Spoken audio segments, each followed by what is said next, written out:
The right-wing organization True Texas Project hosted the MAGA extremist organization called Abolish Abortion Texas at a recent chapter meeting. Paul Brown, who is the director of policy for Abolish Abortion Texas, said that IVF is a form of abortion and that when a fertilized egg is destroyed, it should be considered murder, saying their lives, meaning the lives of women, don't matter any more than the babies that they are killing. Several well-known Republican politicians were attendees of that meeting, and True Texas Project does have the ear of Texas's corrupt Attorney General Ken Paxton. The video of the event was recently discovered by Hood County Democrats chair and Adrienne Quinn Martin.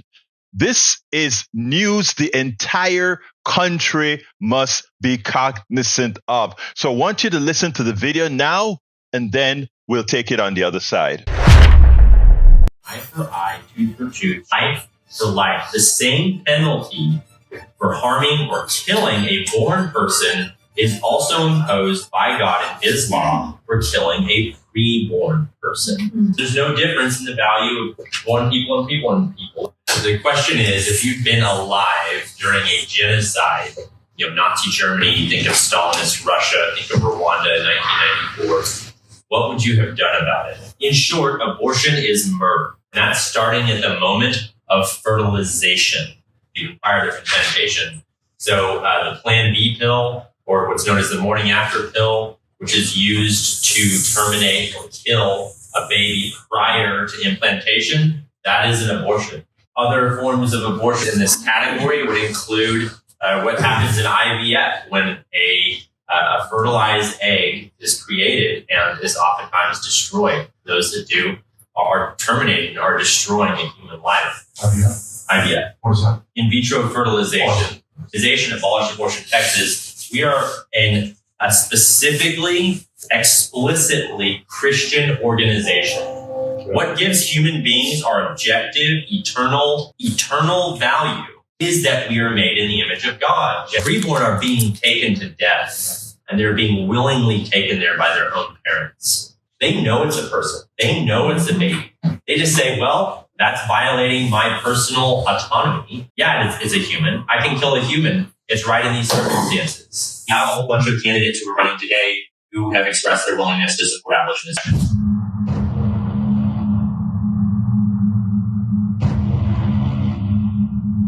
In regards to incest or rape, then we would never endorse or be okay with abortions in the instance of incest or rape. We shouldn't charge a child with the crimes of their father. There's no evidence that an abortion somehow makes a woman feel better. Hospitals now, when they go in there and they're saying they're having a miscarriage, more than likely they're having an abortion. And they're saying they're having a miscarriage. So we're not treating the root problem. When we go right down to it, it is murder. I understand your reluctance to call women who get abortion murderers, right? You're in a service where you're trying to help those women. I am. And that's very important. And I've spent a lot of time, not at pregnancy resource centers, but at abortion centers doing sidewalk advocacy. I've seen these women. These are real human beings. Their lives don't matter more than the babies they're killing. I agree, 100%. It's very similar to the issue of slavery. All right, there were a million reasons that people had not to make slavery illegal. And eventually it was made illegal and it was fine. And it doesn't mean that there weren't complications with that. I'm not saying there are complications with it, but let's not wait till we've sorted everything out and it's pristine. And I don't want to wait. Right? I don't want to wait. It's the equal protection idea that we're not going to kill anyone. Right, that doesn't deserve it. If you've been charged with murder, right, that those are circumstances, but a baby we're not going to kill, even if they're the product of rape. Very specific scenario that gets confusing is the instance where the life of the mother is in danger. Specifically, you don't say, oh, you have a condition that could be life-threatening. We're talking about imminent danger to the mother now. In that situation, you triage both patients, the baby and the mother, and you do whatever you can to save. You have to save the life of the mother because the baby's dependent upon the mother, right? Baby's far enough along that the baby can be removed healthily, then we're going to do that and we're going to treat both patients separately. Talk about the penalties that would be assessed against the woman. Yeah. What would those look like if So murder, if someone came in here and murdered one of the people here, they should be charged with murder.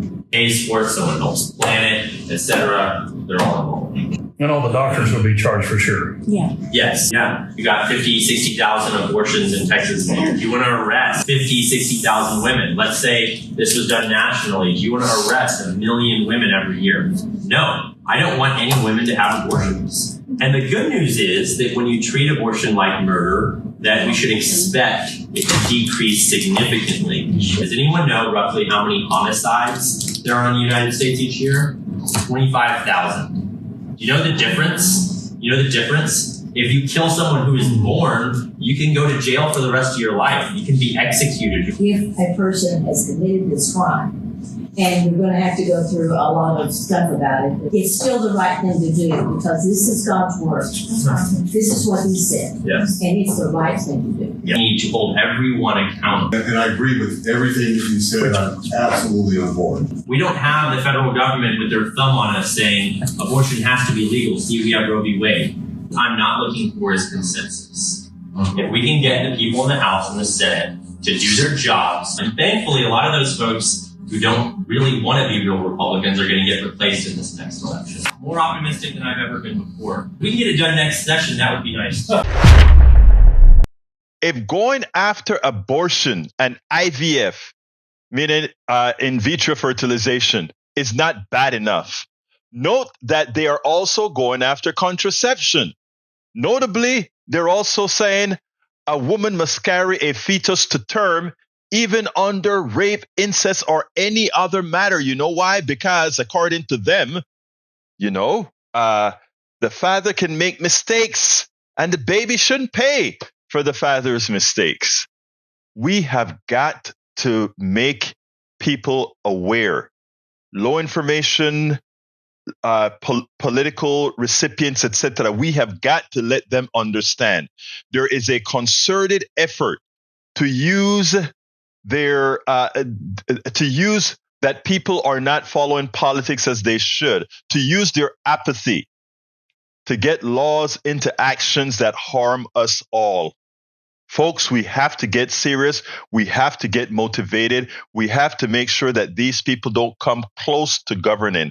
They already own the judiciary and the Supreme Court, and the Supreme Court is right there hand in hand, ready to take the rights of women and take the rights of many others away in order to maintain the status quo and the power of a few. This is no longer conjecture. This is now being executed. Folks, we got to get busy. We got to make sure and vote the right people in.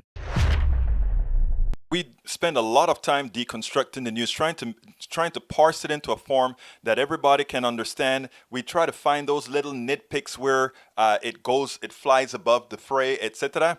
If you really like these videos that we do, I want to ask a big favor. Please go ahead. Number 1, subscribe to our channel. And number 2, please join if you can. Thank you so kindly for watching. Keep watching. Please remember to share. We must populate the entire internet with our progressive message, a message that we know is what most Americans say that they want. So help us, please join.